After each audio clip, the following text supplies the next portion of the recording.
Assalamualaikum Assalamualaikum warahmatullahi warahmatullahi wabarakatuh. wabarakatuh. Perkenalkan, saya Rika Dwi Solawati dengan NIM 2117 10 30 10 49. Dan rekan saya, Perkenalkan, nama saya Krisna Virga, NIM 211710301067.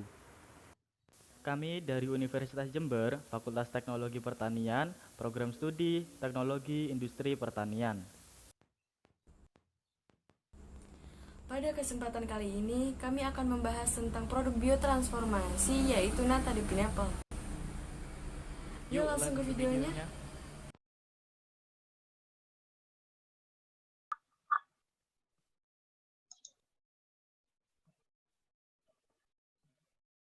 Yang pertama, kita akan memasuki deskripsi produk. Nata adalah makanan yang mengandung gula dan asam dari bentukan mikroorganisme bernama Acetobacter-Sillinum.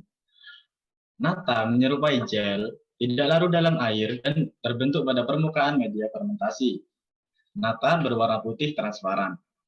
Sejenis makanan penyegar atau pencuci mulut yang umumnya dikonsumsi sebagai makanan ringan. Sebenarnya, nata adalah lapisan polisakarida ekstraseluler atau selulosa yang dibentuk oleh mikroba pembentuk kapsul. Nata memiliki kandungan serat kasar 2,75%, protein 1,5 sampai dengan 2,8%, lemak 0,35%, dan sisanya adalah air. Sedangkan nata de pineapple sedikit asing mungkin untuk didengar, karena kita lebih familiar dengan nata de coco. Seperti dengan namanya, nata de pineapple terbuat dari nanas, lebih tepatnya limbah nanas. Jadi, nata de pineapple adalah makanan yang terbuat dari serat selulosa di permukaan nanas dari hasil metabolisme mikroorganisme bernama Acetobacter sillinum, yang mempunyai aktivitas dapat memecah gula untuk mensintesis selulosa ekstraseluler.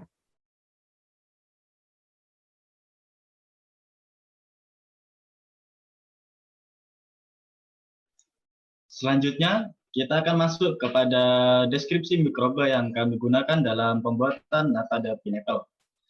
Mikroba yang kami gunakan di sini yaitu mikroba Acetobacter sillinum. Bakteri Acetobacter sillinum ini bersifat gram negatif, tidak termasuk endospora, aerobik berbentuk batang pendek, tidak melakukan fermentasi alkohol, berbentuk bulat lonjong sampai batang pendek, tumbuh baik pada pH 3,5 sampai dengan 4,3 dan suhu 25 sampai dengan 30 derajat Celcius dengan permukaan dinding yang berlendir. Acetobacter sillinum mampu mengoksidasi glukosa menjadi rantai atau polimer yang panjang atau yang biasa disebut dengan polisakarida atau selulosa berupa serat-serat putih yang terbentuk secara bertahap dari lapisan tipis pada awal fermentasi hingga mencapai ketebalan sekitar 12 mm pada akhir fermentasi. Bakteri Acetobacter sillinum memiliki kemampuan untuk memproduksi biofilm selulosa atau yang kita sebut dengan nata.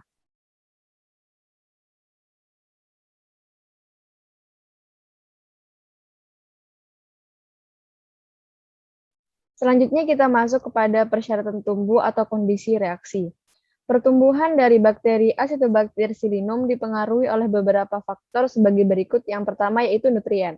Mikroorganisme memerlukan nutrien yang digunakan untuk biosintesis dan untuk menghasilkan energi bagi pertumbuhannya. Yang kedua ada sumber karbon.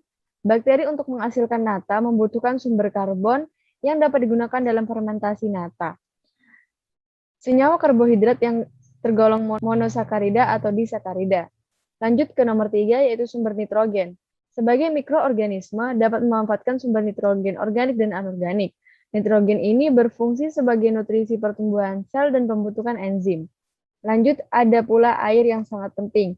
Mikroorganisme termasuk Acetobacter sillinum memerlukan air untuk hidup dan berkembang biak.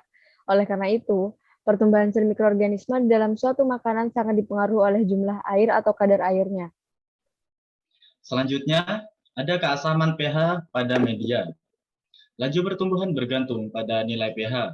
Nilai pH mempengaruhi fungsi membran enzim dan komponen sel lainnya. Bakteri Acetobacter sillinum pada umumnya dapat tumbuh pada pH 3,5 sampai dengan 8,5 dan tumbuh optimal pada pH 6,5. Selanjutnya ada suhu.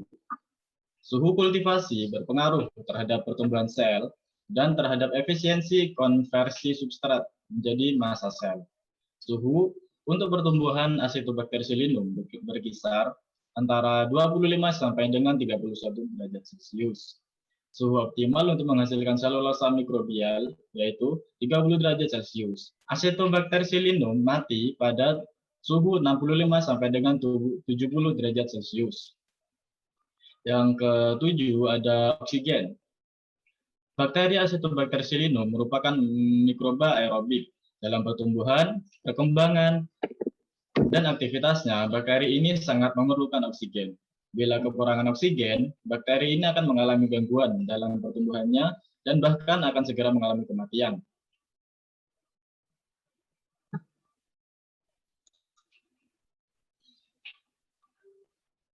Selanjutnya, masuk kepada mekanisme reaksi dalam pembuatan nata de Pinapple ini.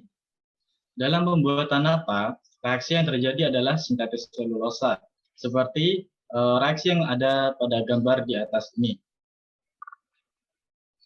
Sukrosa dan air dipecah oleh enzim sukrase menjadi glukosa dan fruktosa. Lalu glukosa tersebutlah yang digunakan sebagai bahan baku sintesis selulosa. Lalu proses sintesis selulosa ini akan melalui beberapa proses pertumbuhan mulai dari proses glikokinase hingga sintase dengan menggunakan glukosa sebagai substratnya. Berikut ini merupakan reaksi dari glukosa menjadi selulosa seperti yang sudah ada di gambar.